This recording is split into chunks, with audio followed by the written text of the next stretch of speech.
É o nosso único cinema de rua que ainda funciona. É uma ópera. A gente tem uma característica. Ele é um cinema pornográfico, de filmes pornô, né? Então, isso também é a história de Belém, né? Então, a gente tem fotos aqui da Nazinha passando aqui e atrás tá o gostosão, não sei das quantas, né? Então, faz parte dessa coisa de Belém, essa coisa contraditória, né? Do sagrado e profano junto e misturado, e o ópera resiste. Teve uma aluna da arquitetura, fez o trabalho, tinha projeto para ser museu, mas enfim. Mas aí, continua funcionando, está lá escrito, né? E a loja Mandarim do lado, tá bom? Vamos lá.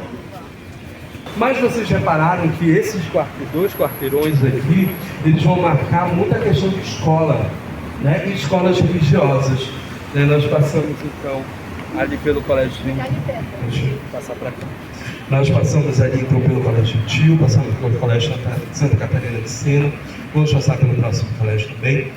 E aí, além de marcar essa questão desses colégios religiosos, nós vamos ter outra característica também, que são os clubes sociais, né? E além dos clubes sociais, nós vamos ter o quê? Jonathan, clube social, o que é? Um biscoito, uma bolacha? Não, não é. Justamente essa questão desses clubes que também existem dentro da cidade de Belém, como Remo, Paysandu e Tona.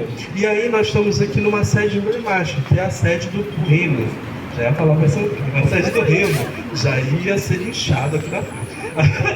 A sede do Remo. E aí um detalhe interessante da sede do Remo é porque a sede do Remo ela é tombada. Ela é tombada então pelo DEPAC, que é o departamento que tomba as casarões a nível estadual.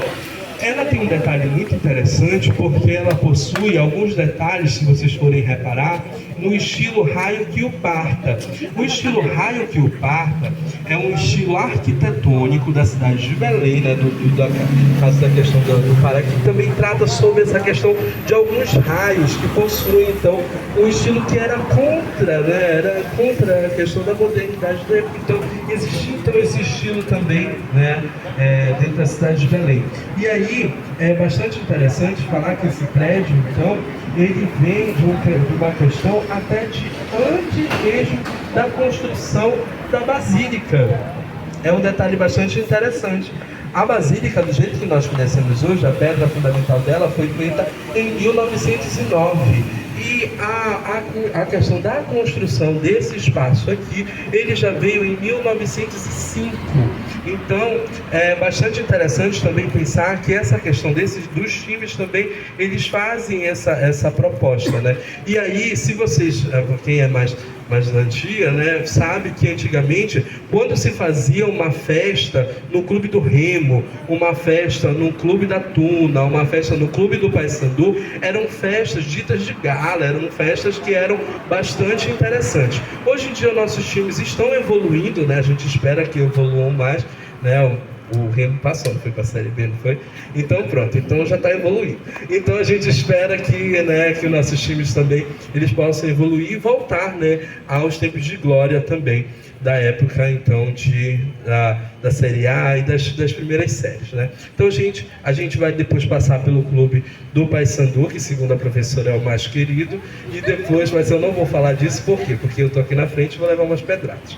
Vamos lá então para o próximo. Bom dia a todos, me chamo Cassius e eu vou apresentar rapidamente sobre o Largo do Redondo, que é onde a gente está atualmente.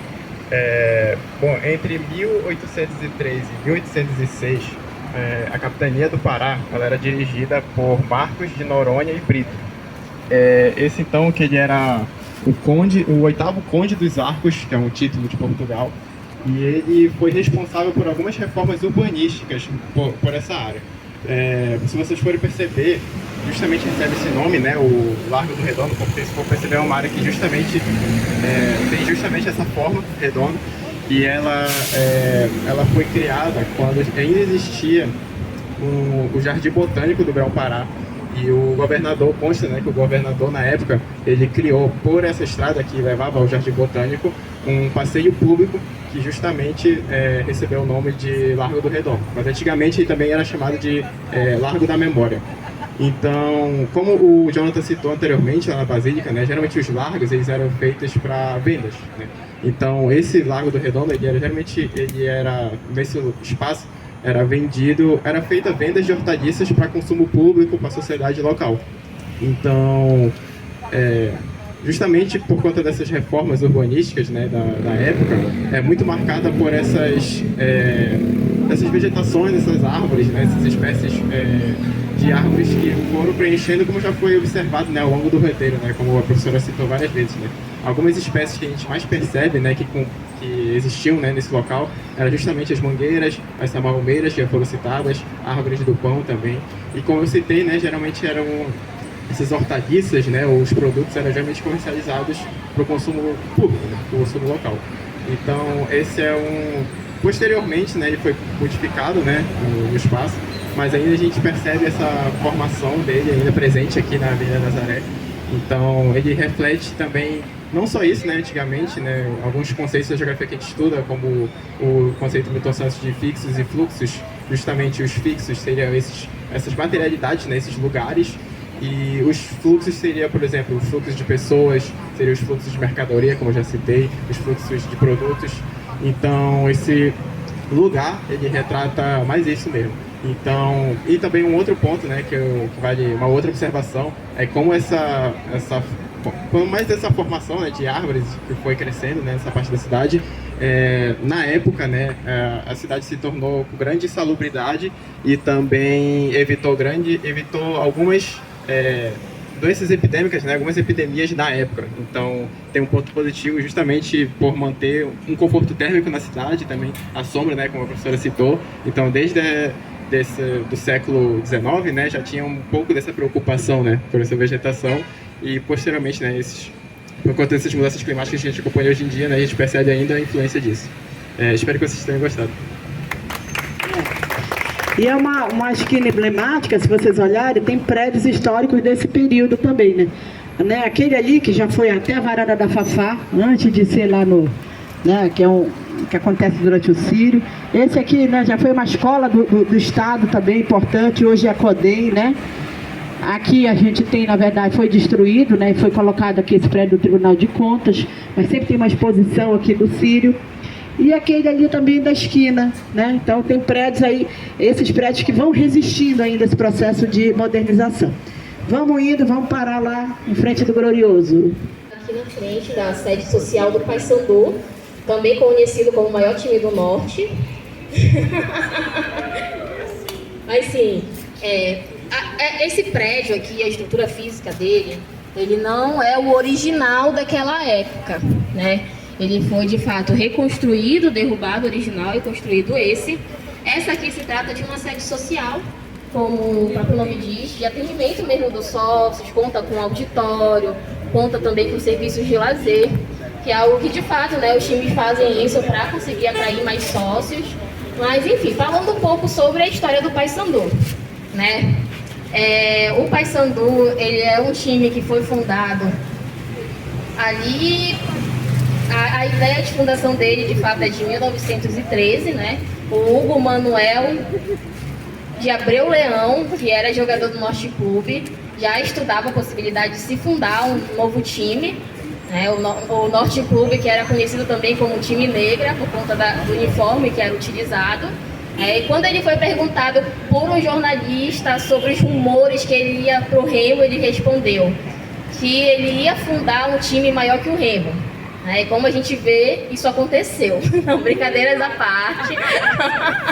Mas o Paysandu, de fato, a gente sabe que o Remo e o Paysandu são os grandes times aqui de Belém, junto com a Tuna também. Importante ressaltar, né? Os ambos estão na Série B. O Paysandu também se consagrou muito também por conta dessa questão de ter jogado uma Libertadores, que é algo que fica na memória, né, dos torcedores.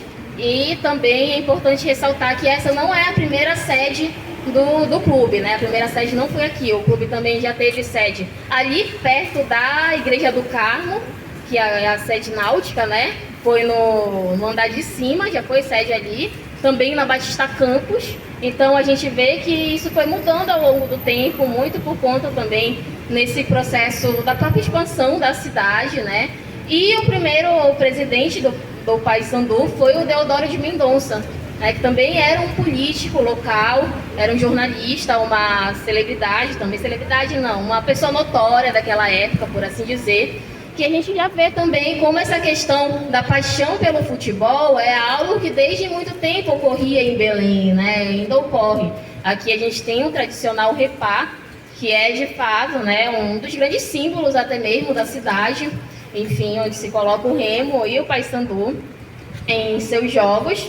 E, no geral, é isso, né? A sede social também conta com essa estrutura de lazer, que é o grande destaque dela mesmo. E, enfim, é isso. Vamos para o próximo ponto.